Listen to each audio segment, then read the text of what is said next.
So, let's talk about Anton Chekhov. His life wasn't exactly easy to say the least.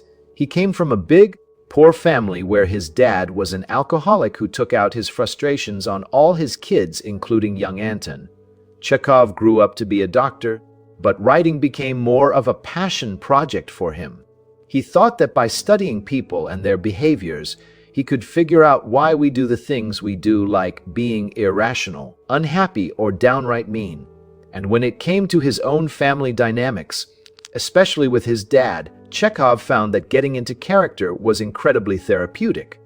He'd take on these tough guys and women in his stories and plays, and instead of just making them villains, he'd try to understand what drove them. He figured that even the most twisted people had a reason for their actions, a logic that made sense to them, even if it didn't make sense to anyone else. By stepping into these characters' shoes, Chekhov could forgive his dad in a way he never thought possible. And I think that's where the power of empathy comes in. When we can see things from someone else's perspective, even when they're doing something we don't agree with or understand, it can change our reaction to them. So, what can we learn from Chekhov?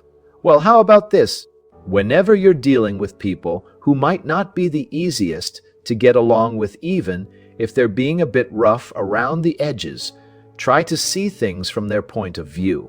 It's not always going to make sense, but it might just help you understand what's driving them.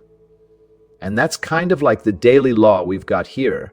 Think more like a writer when approaching people you interact with. Give them the benefit of the doubt and try to see where they're coming from. You never know. It might just change how you respond to them or even how you feel about them.